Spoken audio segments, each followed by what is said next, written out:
जय हिंद दोस्तों। आज हम लोग झांसी की रानी लक्ष्मीबाई तथा उनके किले किसने निर्माण करवाया, कब निर्माण हुआ, इन सब पे हम लोग फोकस करते हैं। जैसा कि रानी लक्ष्मीबाई जो बनारस की रहने वाली थी, उनके पिताजी विठुल जो कानपुर के पास है, उनके यहाँ नौकरी करते थे, बाजीराव के यहाँ। और उनका विवाह गंगाधर राव जो नेवालकर वंश से संबंध रखते थे, जो झांसी के राजा थे, उनके यहाँ उनकी शादी हो जाती है। उनके किला का निर्माण कैसे हुआ, किन परिस्थितियों ने उन्होंने अपना देह त्याग किया, किस कारण उन पे हड़प नीति, गोद निषेध नीति का उपयोग किया गया, हम आज उन सब के बारे में चर्चा करते हैं। जैसा कि रानी लक्ष्मीबाई जो झांसी की रानी थी, उनका जन्म 19 नवंबर 1828 को हुआ। कभी 1828 को इनका जन्म हुआ। इनके पिता का नाम मोरपंथ था। इनके पिताजी का नाम जो मोरपंथ था, ये बनारस के रहने वाले थे। रानी लक्ष्मीबाई की माताजी का देहांत 7 वर्ष की आयु में ही हो जाता है। तो इन्होंने जो पढ़ाई लिखाई थी, ये अपने पिताजी के संरक्षण में ही की। इनके पिताजी एक ज्योतिषाचार्य तथा ब्राह्मण कुल से यह संबंध रखती थी। ब्राह्मण कुल में अधिकतर हमें देखने को मिलता है कि हमारे बुजुर्ग लोग बताते हैं कि पढ़ाई का उद्भव पहले से ही रहा है इन लोगों में, ये पढ़ाई के प्रति हमेशा कर रहे हैं। तो रानी लक्ष्मीबाई भी हमेशा पढ़ाई में आगे रही हैं। ऐसा कहा जाता है कि पढ़ाई इतनी इनके अच्छी थी कि अंग्रेज़ों से भी ये लोग बात जब करती थी तो फेस टू फेस इंग्लिश में इनकी बात होती थी। उस समय हमारे यहाँ इंग्लिश का प्रचलन इतना नहीं था, लेकिन तब भी यह अंग्रेज़ों से इंग्लिश में बात करना जारी रखती थी। इनका जन्म स्थान हमने जैसा कि आपको बताया बनारस में हुआ था। यह बनारस की रहने वाली थी। इनका विवाह झांसी में हो जाता है। झांसी में भी किसके साथ होता है? गंगाधर राव के साथ, जो नेवालकर वंश के थे। किसके? नेवालकर वंश के थे। कुछ समय बाद इनका व्यवहारिक जीवन बहुत अच्छा चल रहा था। इनको एक पुत्र होता है जिसका नाम दामोदर था। दामोदर की मृत्यु जब डलहौजी के कुछ सलाहकारों ने, जो अंग्रेज थे, उन्होंने उसकी मृत्यु करवा दी।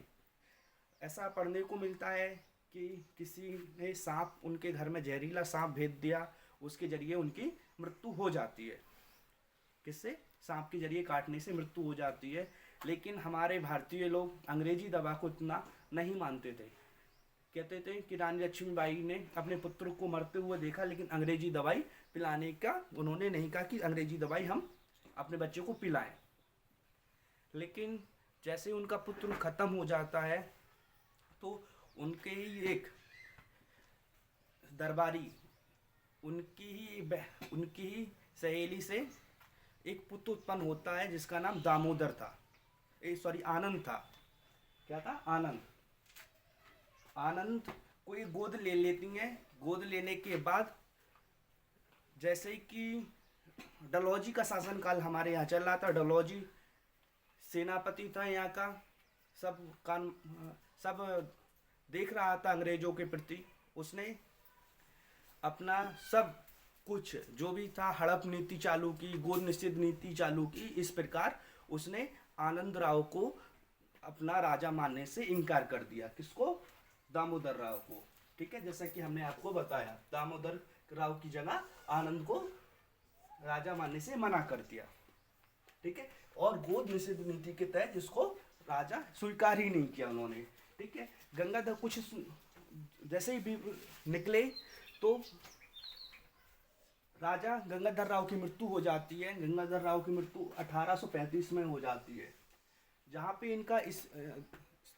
इनको अंतिम संस्कार किया गया, उस जगह को छतरी नाम से जाना जाता है। यह झांसी की बहुत ही प्रसिद्ध जगह छतरी है। यह सब घटना राजा की मृत्यु के बाद हमें देखने को मिलती है कि दामोदर राव को राजा नहीं माना, दामोदर राव मारा गया और आनंद को दत्तक जो पुत्र था उसको शासन नहीं दिया। इसके बाद हम पढ़ते हैं कि झांसी के किले के बारे में क्या क्या है। जो झांसी का किला है इससे बुंदेलों का किला या बुंदेलों को नगरी जाना जाता है, इसको झांसी किले को, ठीक है। और जो झांसी की जो मिट्टी है वो हमें काली देखने को मिलती है। कौन सी? हमें काली मिट्टी देखने को मिलती है। यहाँ पर हमें गेहूँ, जो गेहूँ है, जो अनाज वगैरह जिसको हम लोग अनाज कहते हैं, गेहूँ जिससे मैदा का निर्माण होता है, काली मिट्टी में ही उत्पन्न होता है। उसके बाद हमें चीनी, जिससे हमारी चीनी बनती है, गन्ना, वो भी हमारी काली मिट्टी में ही उपयोग में होता है, जब होता है, ठीक है। इसके बाद हम पढ़ते हैं किला के बारे में। किला, जो किला है एक पहाड़ी के ऊपर निर्माण है इसका।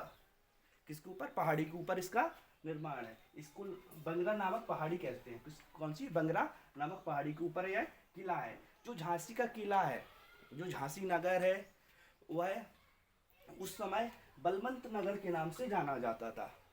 किसके नाम से जाना जाता था? बलवंत नगर के नाम से जाना जाता था। यहाँ पर हमें 2 तोपें रखी हुई मिलती हैं, जो आज तक की सबसे बड़ी तोपों में गिनती की जाती है। वह तोपें हमें देखने को मिलती हैं, जिसको गौस खान जी चलाते थे। जो महारानी के जो तोपची थे, गौस खान जी, वह इन तोपों को चलाते थे। सबसे पहले हमें कड़क तोप देखने को मिलती है, कड़क तोप। इसके बाद भवानी तोप, ठीक है। और उसको गौस खान जी चलाते थे। जो कड़क तोप है, जो कड़क तोप है, यह भारत की दूसरे नंबर की तोप है। कौन सी? दूसरे नंबर की हमारी तोप है। सबसे पहले हमें राजस्थान के जयपुर में सबसे पहली तोप हमें देखने को मिलती है, ठीक है। और हमें भवानी तोप, इसको रानी लक्ष्मीबाई की एक सहेली थी, वो इसका नेतृत्व करती थी, ठीक है। अब आ जाओ झांसी के किले के बारे के गेटों के बारे में हम लोग चर्चा कर लेते हैं। जो झांसी के किले के गेट हैं, यह हमें कहीं 9 और कहीं 10 देखने को हमें मिलते हैं। तो पहला किला खड़ेगांव, दतिया, उन्नाव, झरना, लक्ष्मी, सागर, ओरछा, सैयर और चांद, यह सब जो गेट है, एंट्री गेट है किला के अंदर आने के, यह सब गेटों के नाम है, ठीक है। इसके निर्माण के बारे में पढ़ लेते हैं। किला निर्माण का किसने करवाया? किला निर्माण राजा वीर सिंह जी ने करवाया, जो ओरछा के राजा थे, जो ओरछा के राजा थे। इसका निर्माण 1613 में करवाया गया। कभी 1613 में करवाया गया। और इसमें जो झांसी का किला है, उसमें बहुत सारे हमें मंदिर भी देखने को मिलते हैं, जैसे गणेश मंदिर, शिव मंदिर, लक्ष्मी मंदिर, लक्ष्मी नारायण मंदिर, काली मंदिर, बहुत सारे हमें अंदर इसमें मंदिर भी देखने को मिलते हैं। हमारे एग्जामों में कई बार क्वेश्चन आ जाता है कि सबसे पुराना मंदिर कौन सा है, तो सबसे पुराना मंदिर गणेश मंदिर है। उसके बाद हमें शिव मंदिर देखने को मिलता है, उसके बाद लक्ष्मी मंदिर देखने को मिलता है। अधिकतर हमारे क्वेश्चन में ये 3 मंदिरों का वर्णन अधिकतर मिलता है, ठीक है। अब आ जाओ, रानी की हमशक्ल थी एक। अगर रानी कुछ कारणवश किसी से मिलने नहीं जा पाती थी, तो उनकी एक हमशक्ल थी, जिसको हम झलकारी बाई के नाम से जानते हैं। किसके नाम से? झलकारी बाई के नाम से हम लोग जानते हैं, ठीक है। जो झलकारी बाई थी, उन्होंने ना दुर्गा दल की सेनापति थी। तो जो महिलाओं की एक सेना टुकड़ी बनाए रखी थी, जैसे कि लोकल की महिलाओं को, झांसी नगर की महिलाओं को उन्होंने प्रशिक्षण दिया कि जो अगर हम पे कोई अंग्रेज आक्रमण करता है तो वह हमसे कैसे बच सकते हैं या हम उनको कैसे मारेंगे। इस दुर्गा दल का निर्माण इन्होंने किया था और खुद सेनापति बन गई थी, ठीक है। रानी लक्ष्मीबाई जो आज़ाद हिंद फौज जो सुभाष चंद्र बोस जी ने खड़ी की थी, सुभाष चंद्र बोस जी ने खड़ी की थी, उसका नेतृत्व उन्होंने किया था महिलाओं के लिए।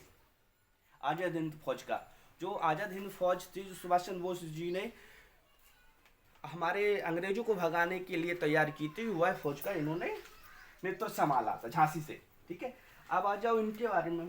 इनकी मृत्यु 18 जून 1835 में हो जाती है। कभी 18 जून 1835 में इनकी मृत्यु हो जाती है। अब हम कुछ इफेक्ट पढ़ लेते हैं जो हमारे पढ़ाई के लिए इम्पोर्टेंट है कि हमें क्या करना है। भारतीय चारागाह, भारतीय चारागाह या चारा अनुसंधान केंद्र, चारागाह या चारा अनुसंधान केंद्र यह झांसी में है। यहाँ पर एक और है, एक जिला एक सॉफ्टवेयर कंपनी।